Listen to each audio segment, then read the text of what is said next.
Hello friends, જો તમારા પાસે પણ આવી ખાલી રીલ્સ પડી છે તો તેને ફેંકતા પહેલાં એક વખત આ વિડીયો જરૂર જોઈ લેજો.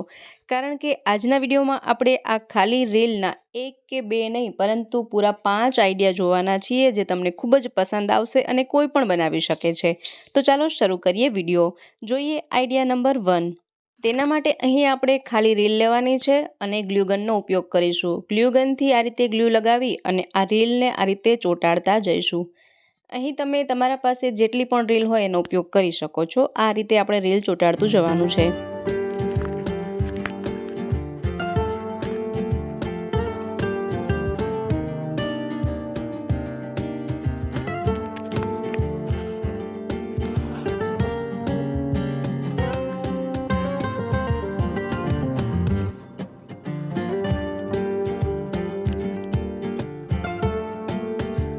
ચોંટાડ્યા પછી હવે અહીં આપણે એક પૂઠાનો ટુકડો લઈશું, કાર્ડબોર્ડનો ટુકડો લઈએ અને તેમાં પણ ગ્લુગનથી ગ્લુ લગાવી દઈએ અને આ જેટલી પણ ચોંટાડેલી રીલ્સ છે તે બધી આ રીતે ચોંટાડી દઈએ તેના પર.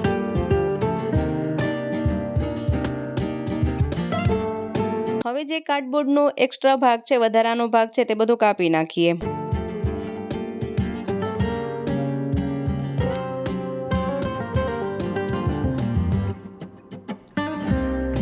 કંઈક આ રીતે બનીને રેડી થશે. હવે તમે આને આમને આમ પણ રાખી શકો છો અથવા તેમાં કલર પણ કરી શકો છો. તો તેના માટે પોસ્ટર કલરનો પણ ઉપયોગ કરી શકાય અને આ રીતે સ્પ્રે કલર હોય તો તેનો પણ ઉપયોગ કરી શકાય. અહીં મેં સિલ્વર સ્પ્રે કલરનો ઉપયોગ કર્યો છે. જો તમે આવા સ્પ્રે કલર ખરીદવા માંગતા હોય તો વિડીયો પર જે વ્યૂ પ્રોડક્ટ્સ આપ્યા છે ત્યાંથી તમે આ બધા કલર ખરીદી પણ શકો છો. ત્યાર પછી તેને થોડીવાર સુકાવા માટે રાખીએ. સુકાઈ ગયા પછી કંઈક આવું બનીને રેડી થાય છે. આનો શું ઉપયોગ છે ચાલો જોઈ લઈએ. તો આનો ઉપયોગ તમે પેન હોલ્ડર તરીકે કરી શકો છો, જેમાં તમે પેન, પેન્સિલ, પેઇન્ટિંગ બ્રશિસ વગેરે રાખી શકો છો. ખૂબ જ સરસ એવું પેન હોલ્ડર બનીને રેડી થાય છે, જે જોતા લાગે જ નહીં કે આ ખાલી રીલમાંથી બનાવ્યું હશે.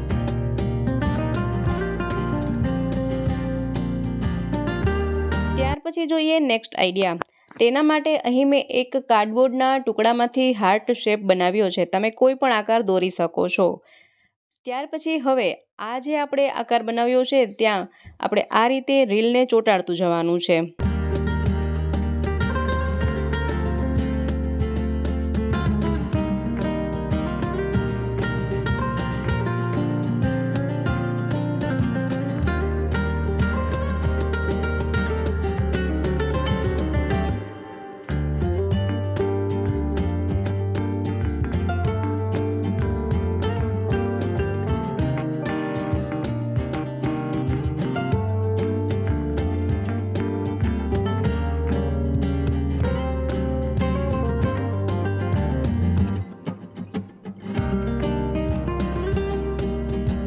ત્યાર પછી તેમાં કલર કરી લઈએ. અહીં તમે તમારી પસંદ પ્રમાણે કોઈ પણ કલર કરી શકો છો. અહીં મેં આછો ગુલાબી કલર કર્યો છે. લાલ કલર અને સફેદ કલરને મિક્સ કરતા આછા ગુલાબી કલરનો રંગ બનશે.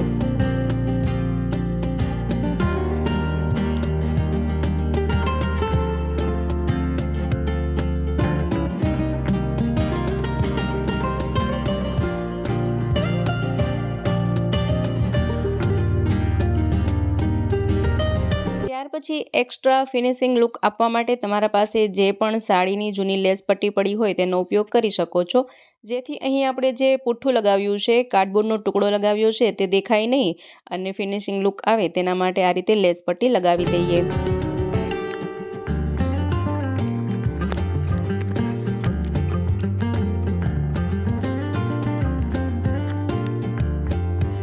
આ રીતે રેડી થતાં ચાલો તેનો ઉપયોગ જોઈ લઈએ. તો આને આપણે ડ્રેસિંગ ટેબલ પર રાખી શકાય છે અને બધી જ મેકઅપ પ્રોડક્ટ્સ આમાં રાખી શકાય છે. ખૂબ જ સરસ લુક આવે છે. જોતા લાગે જ નહીં કે આ ખાલી રીલમાંથી બનાવ્યું હશે. કેટલું સુંદર લાગી રહ્યું છે.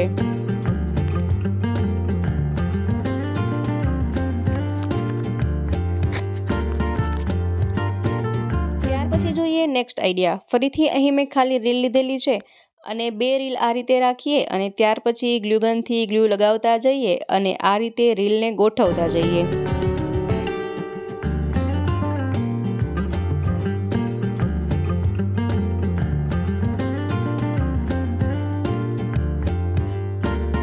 જો તમારા પાસે ગ્લુગન ન હોય અને તમે આવી હોટ ગ્લુગન ખરીદવા માંગતા હોય તો વિડીયો પર જે વ્યૂ પ્રોડક્ટ્સ આપેલા છે ત્યાંથી તમે આ ગ્લુગન ખરીદી શકો છો.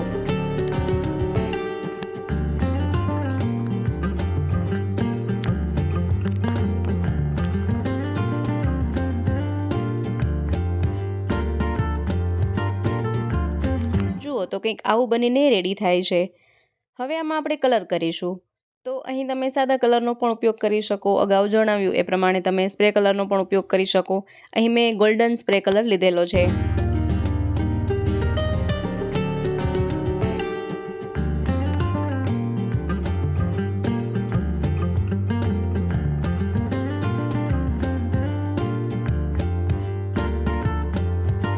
કલર કર્યા પછી તેને થોડીવાર માટે સુકાવા માટે રાખી દઈએ. આનો શું ઉપયોગ છે તે પણ જોઈ લઈએ. તો આનો ઉપયોગ તમે ફ્લાવર વાસ તરીકે કરી શકો છો. આ રીતે આર્ટિફિશિયલ ફ્લાવર રાખી દઈએ તો ખૂબ જ સુંદર લાગે છે. જોતા લાગે જ નહીં કે આ ખાલી રીલમાંથી બનાવ્યું હશે એવું એક્સ્ટ્રા ઓર્ડિનરી લુક આવે છે. એ જ રીતે અહીં મેં બીજું સિલ્વર કલરનું બનાવ્યું છે.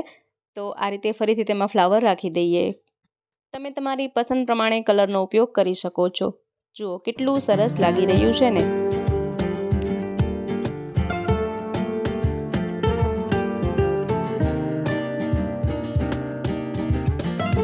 ત્યાર પછી જોઈએ નેક્સ્ટ આઈડિયા. ફરીથી અહીં મેં ખાલી રીલ લીધેલી છે. તેમાં ગ્લુગનથી ગ્લુ લગાવી અને આ રીતે રીલ ચોંટાડી દઈએ. અહીં આપણે 5-5ના ટુકડા રેડી કરવાના છે. 5 રીલ ચોંટાડીશું.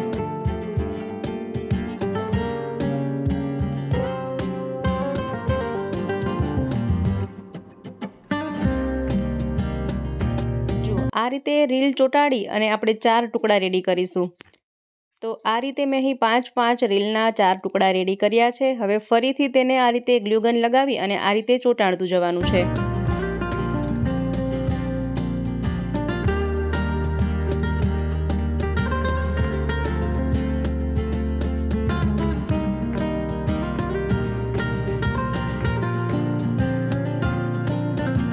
પછી ફરીથી રીલ લઈશું અને આ રીતે રીલને ફરતે તેમાં ચોંટાડતા જઈશું.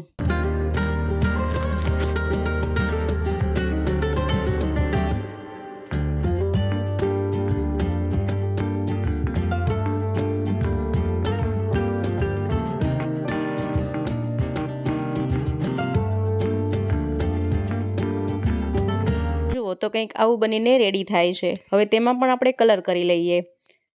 તો અહીં મેં આ રીતે બ્લુ કલરનો ઉપયોગ કર્યો છે. તમે તમારી પસંદ પ્રમાણે કોઈ પણ કલરનો ઉપયોગ કરી શકો છો.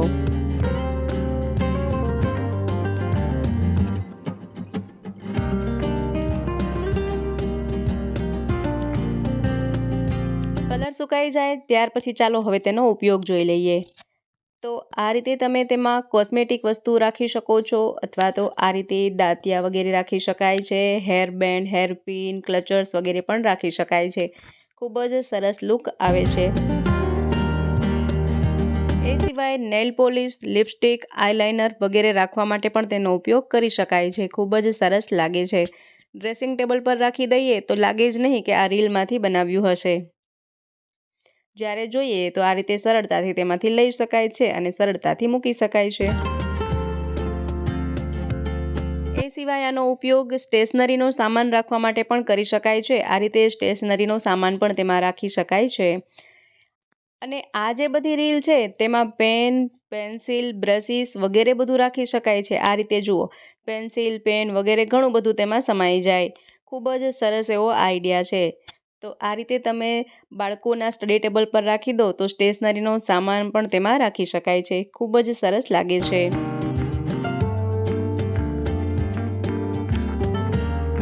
ત્યાર પછી જોઈએ નેક્સ્ટ આઈડિયા. ફરીથી અહીં મેં ખાલી રીલ લીધેલી છે અને એક નાનો કાર્ડબોર્ડનો ટુકડો લઈએ અને તેમાં આ રીતે 5-5 રીલ ચોંટાડતા જઈએ. અને કાર્ડબોર્ડનો જે એક્સ્ટ્રા પાર્ટ છે તેને આ રીતે કાપી નાખીએ. તો આ રીતે રેડી કરવાનું છે. તો આ રીતે આપણે અહીં ટોટલ 9 પીસ રેડી કરવાના છે. 5-5 રીલના 9 પીસ રેડી કરવાના છે. જુઓ અહીં મેં ટોટલ આ રીતે 9 પીસ તેમાંથી રેડી કરી લીધેલા છે. હવે આ પીસને ફરીથી આ રીતે આપણે ચોંટાડતું જવાનું છે. આ જે એક પીસનો લાસ્ટવાળો છેલ્લો પાર્ટ હોય ત્યાંથી આ રીતે તેને બીજા પાર્ટને ચોંટાડીએ અને કંઈક આ રીતે રેડી કરીએ.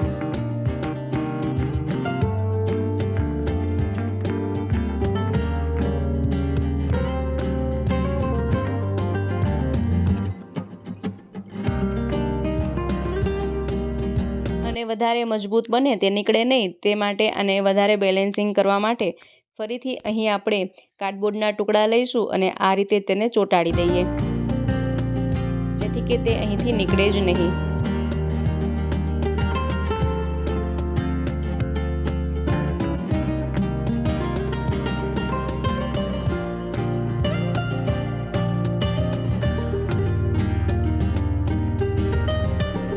ત્યાર પછી હવે આમાં કલર કરીશું. તેના માટે અહીં મેં ગોલ્ડન સ્પ્રે કલરનો ઉપયોગ કર્યો છે.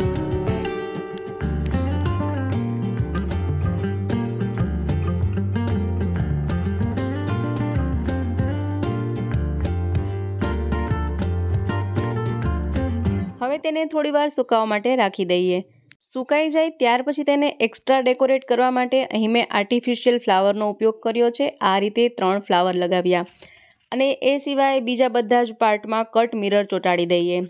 તમે તમારા પ્રમાણે પણ ડેકોરેટ કરી શકો છો. અલગ અલગ ડેકોરેટિવ ચીજનો ઉપયોગ કરી શકાય.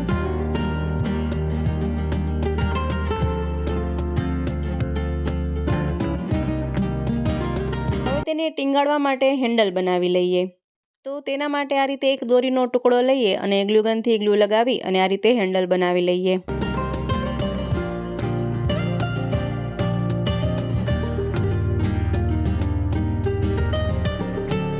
જુઓ તો અહીં સરસ મજાનું એક હોમ ડેકોર પીસ બનીને રેડી છે.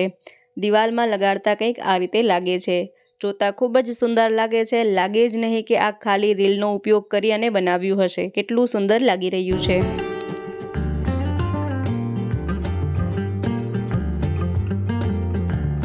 તો મિત્રો આશા રાખું છું આ વિડીયો તમને જરૂરથી પસંદ આવ્યો હશે. આવા જ અવનવા વિડીયોઝ જોવા માટે આપણી ચેનલને અત્યારે જ સબસ્ક્રાઈબ કરી લો. સાથે જ બાજુમાં આપેલું બેલ આઇકન પણ જરૂરથી પ્રેસ કરજો જેથી કે અમારી ચેનલ પર આવનારા દરેક વિડીયોની નોટિફિકેશન આપ સૌપ્રથમ મેળવી શકો. ફરી મળીશું નવા વિડીયોમાં નવા જ આઈડિયાઝ સાથે. ત્યાં સુધી જોતા રહેજો આપણી ચેનલ બી ક્રિએટિવ.